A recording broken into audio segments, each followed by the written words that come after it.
예, 내년 지방선거를 앞두고 여야 각 당은 저마다 새로운 모습으로 거듭나기 위한 혁신 경쟁을 본격화하고 있습니다. 오늘 스튜디오에 더불어민주당 최재성 정당발전위원장 나와주셨는데요. 집권 여당의 혁신 구상에 대해 얘기 들어보도록 하겠습니다. 위원장 안녕하십니까? 안녕하세요. 예, 어서 오십시오. 예, 민주당 혁신기구죠. 정당발전위원 벌써 출범한 지 한 달이 넘었습니다. 예, 네. 넘었는데 그동안 뭐 명칭이랄지 활동 방향이랄지 뭐 당내에서 여러 가지 뭐 혼선도 있었는데 한 달 돌아보시기에 어떻습니까?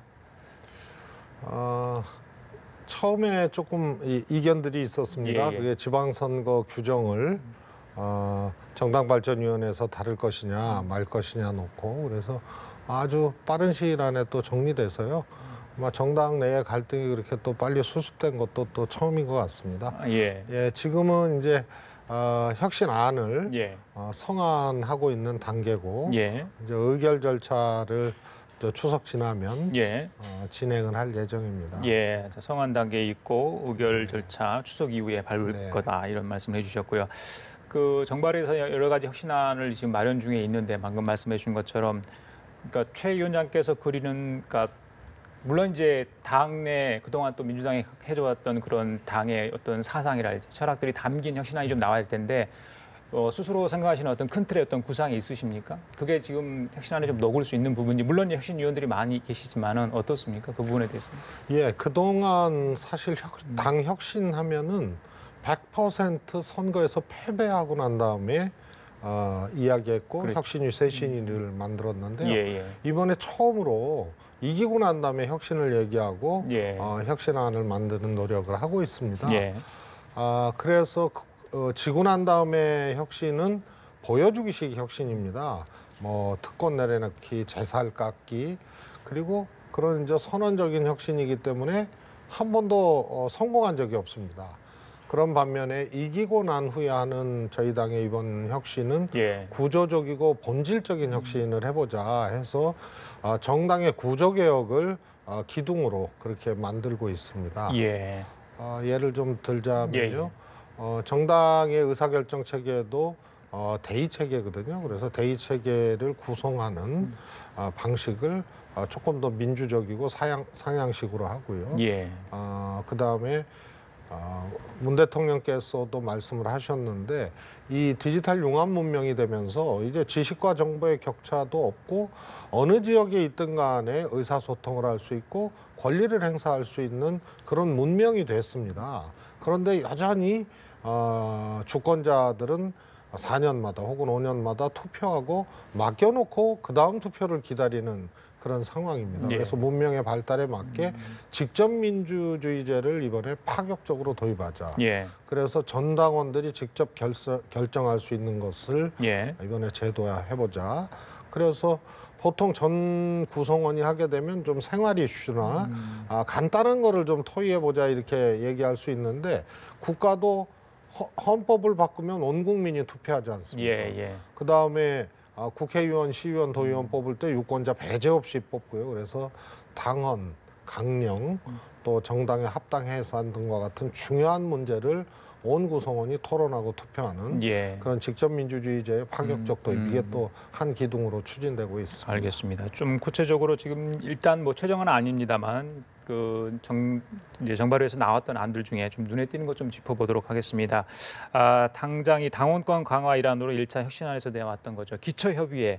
이게 이제 명칭이 동아리 모임의 성격을 좀 띠어야 된다. 뭐 이런 논의가 좀 있었던 것 같은데 그것과 함께 이 대의원 추천권 부여 문제. 이게 좀 핵심 좀 쟁점인 것 같아요. 이 부분은 네. 어떻게 좀 진행이 되고 있는 겁니까?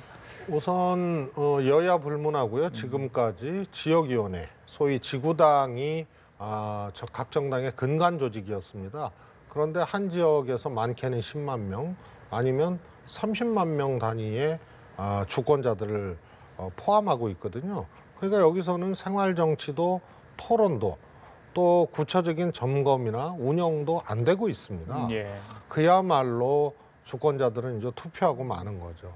그래서 정당이 국회의원 선거구 단위로 지역구가 구성돼 있기 때문에 매우 형식적인 구성입니다. 예. 그래서 이것을 기층으로 대폭 내리는 겁니다. 그래서 2명 이상의 권리당원이 취미 모임을 하든 친구 모임을 하든 예. 뭐 이 애인 모임도 좋습니다.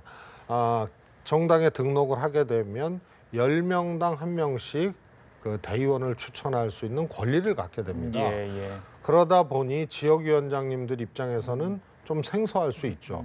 그러나 이렇게 아래로부터 대의 체계를 구축해 나갔을 때 예. 생활 정치도 되고 국민들과 함께하는 정당이 될 수 있다 해서 예. 강력하게 추진 중입니다. 그 최근에 한국당 혁신위에서 정치 신인 50% 이상 전략 공천 얘기를 꺼냈습니다. 물론 이제 전략 공천 이야기는 뭐 다른 선거 기획단에서 좀 할 수 있는 부분이 있기 때문에 뭐 우리 정바로에서 어느 정도 개입할 수 있는 여지가 있는지 모르겠습니다. 하지만은 현재 정당 시스템, 특히 혁신을 맡고 있는 정바로에서는 이 문제에 대해서 어느 정도 의견을 좀 개진할 필요가 있지 않나 이런 생각도 해보는데 전략 공천 부분에 당원들이 참여할 수 있는 여지가 있는 겁니까? 그거는 제도 설계를 어떻게 하느냐의 문제인데요. 우선 과거 같으면은 제왕적 총재 시절에는 전략지휘국을 선정을 하고 낙하산으로 이제 찍어서 내려보냈죠. 그런데 우리 민주당의 경우에는 뭐 20% 전략 공천, 15% 전략 공천 이런 규정이 있었고 지금 지방선거는 불가능하게 해놨습니다. 예. 그래서 그것도 조금 전략 공천을 허용해야 되는데요. 그런데 실제로 결과는 3%를 못했습니다. 왜냐하면 본선 경쟁력의 문제, 예. 또 상대 당이 있기 때문에 예. 이길 수 있는 구도냐, 또 전략 공천 경선을 하지 않으면 탈당하거든요. 예. 그래서 이것은 매우 복잡한 문제라서 역대 전략 공천의 비율이 실제로는 3% 남짓했다. 그러면 50%가 가능할 것이냐? 저는 자유한국당이 그렇게 1000명은 했지만 50%는 불가능합니다. 그래서 꼭 지키시길 바라고 예. 그것이 불가능한 이유를 뭐 굳이 설명을 안 해도 매우 저것은 예. 제살 깎기 내지는 보여주기식 선언이다. 예. 그래서 현실적이지 않다 이런 말씀 드리고요. 중요한 것은 전략 공천이 몇 프로가 됐던 정치 신인을 등용할 수 있는 거의 유일한 통로입니다.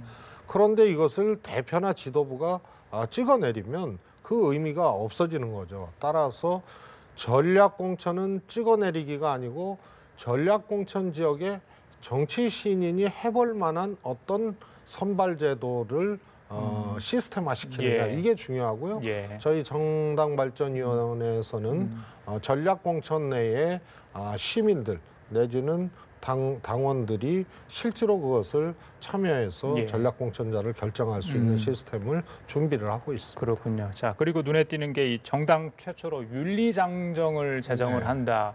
뭐 당윤리위원회가 사실 있는데 그 부분에 이제 어떤 그 뭐랄까요 명문화하는 겁니까? 어떤 성격이 어떤 지금의 윤리위원회 규정은 다 있는 걸로 알고 있지 않습니까? 윤리심판원도 있는데요. 어떤 겁니까 그 시스템이? 이제 다른 당보다 우리 더불어민주당이 윤리심판원을 예. 우리로 얘기하면 이제 일종의 사법부적 그렇죠. 성격을 예. 독립을 시켜놨습니다. 그래서 조금 앞서고 있는 제도인데요. 그러나 실제로 윤리심판원 운영 규정은 있어도 양형, 정형, 양정형의 규정이 없습니다. 예. 예를 들어서 어떤 품위를 손상하는 행위를 했으면 또 어떤 부정이나 혹은 선거법에 뭘 했으면 또 언어나 이런 것에 대해서 뭐 잘못했으면 또 정당 운영이나 지역 운영을 잘못했으면 이런 각각의 당원이나 구성원이 지키지 못한 그런 것에 대한 징벌적인 규정을 너무 임의적으로 했거든요. 예. 그래서 이 사법부처럼 말이에요. 형량을 정해놓자는 거죠. 최소한과 최대한을. 예. 그래서 그 기준을 가지고 예. 심판위원들이 했을 때 소위 말해서 정치적인 어떤 압력이나 혹은 정치 상황을 빌미로 이 고무줄 잣대가 된다거나 이런 것을 좀 막아낼 수 있지 않냐 해서 정당 최초로 쉽게 말해서 정당의 양형 기준을 법전처럼 마련을 하자는 거고요. 예. 더 중요한 것은 그 전문에 우리 정당사 또 과거로부터 지금까지의 이런 정당의 윤리가 잘 지켜져 온 흔적 예. 또 보완해야 될 흔적들을 전문에 예.